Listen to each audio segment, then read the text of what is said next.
नमस्कार साथियों, स्वागत है आप सभी का हमारे YouTube चैनल में। साथियों, आज की इस वीडियो में हम लोग बड़ा ही इंपॉर्टेंट टॉपिक पर चर्चा करने वाले हैं। दोस्तों, आप सभी की जानकारी के लिए मैं बता दूं कि आज की इस वीडियो में हम लोग बात करने वाले हैं कि किस तरीके से इतिहास में पहली बार नाटो के दो सदस्य देशों के बीच भीषण युद्ध शुरू हो गया है। जब आप उस युद्ध के बारे में जानिएगा ना तो आपके पैरों तले अपनी जमीन खिसकने वाला है, पूरा का पूरा बवंडर उठने वाला है। मैं पूरा का पूरा रिसर्च पेपर लेकर के आया हूं, आपको बताऊंगा कि किन किन दो देशों के बीच युद्ध लगा है, उन दो देशों के युद्ध के चलते विश्व पर क्या प्रभाव पड़ने वाला है। इस टॉपिक पर फ्रेंड्स मैंने यूट्यूब पर खंगाला तो वीडियो बने हुए हैं, लेकिन ज्यादा एक्सप्लेन किसी ने नहीं किया है, तो मैंने सोचा कि इस टॉपिक पर मैं वीडियो बनाऊं।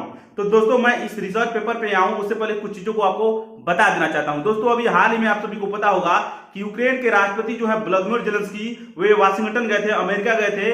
वे मिले थे किनसे? तो डोनाल्ड ट्रंप से, अमेरिका के राष्ट्रपति से। डोनाल्ड ट्रंप उनसे कहते हैं व्लादिमीर जेलेंस्की से कि आप रूस से शांति वार्ता कीजिए। अब जितने भी नाटो के सदस्य देश हैं जो यूरोप में हैं, वे एक तरफ साथ दे रहे हैं किनका? यूक्रेन का। अमेरिका हो गया है रूस की तरफ। ध्यान रखिएगा, अमेरिका रूस की तरफ चला गया है और जो नाटो के अन्य सदस्य देश यूरोप के जो है वो किसके साथ हैं? तो यूक्रेन के साथ हैं। तो ध्यान रखिएगा, यहाँ पर एक तरीके से बोला जाए कि भू राजनीति में धीरे धीरे परिवर्तन देखने को मिल रहा है। तो चलिए आते हैं रिसर्च पेपर पर, एक एक चीज को समझने का प्रयास करते हैं। मैंने इस रिसर्च पेपर का टाइटल रखा है फ्रेंड्स कि इतिहास में पहली बार शुरू हुआ दो नाटो देशों के बीच युद्ध। तो चलिए समझते हैं। दोस्तों, जब से अमेरिकी राष्ट्रपति का चुनाव डोनाल्ड ट्रंप जीते हैं, तब से वे अपने फैसलों से दुनिया को चौंकाते आए हैं। यह बात आप लोगों को पता होगा।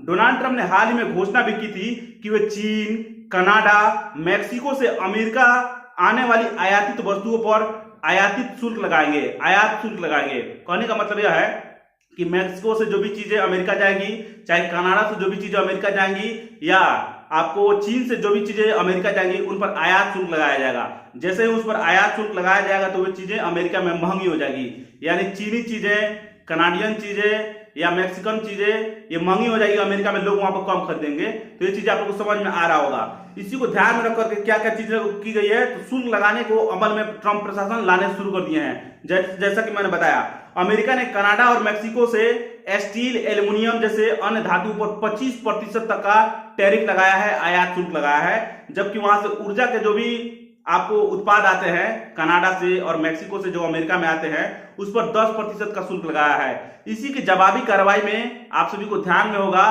कि कनाडा ने भी उन पर टैरिफ लगा दिया है। किस पर? तो अमेरिका में। अमेरिका से जो भी वस्तु कनाडा में जाती है उस पर भी टैक्स लगा दिए हैं, ताकि वे वहां पर महंगी बिके, ताकि वहां का लोग न खरीद पाए। इससे क्या होता है? इसको बोलते हैं ट्रेड वार। ध्यान रखिएगा, इसको व्यापार युद्ध बोलते हैं। आप सभी को पता होगा कि अमेरिका नाटो का मेंबर है, कनाडा भी नाटो का मेंबर है। इन्हीं दोनों देशों के बीच इतिहास में पहली बार ट्रेड वॉर शुरू हो गया है, व्यापार युद्ध के नाम से जाना जाता है। भारत इसका फायदा कैसे उठा सकता है? तो भारत को यह अवसर मिलेगा कि कृषि से संबंधित चीजें, इंजीनियरिंग से संबंधित चीजें, मशीनों से संबंधित चीजें, गारमेंट से संबंधित चीजें, या रसायन, या इसके अलावा आपको चमड़ों से संबंधित चीजों का निर्यात कर सकता है अमेरिका में खरीदने से। आप क्या सोचते हैं इस बारे में? कमेंट बॉक्स में लिखिए। चलिए मिलेंगे नेक्स्ट वीडियो में। नमस्कार, धन्यवाद।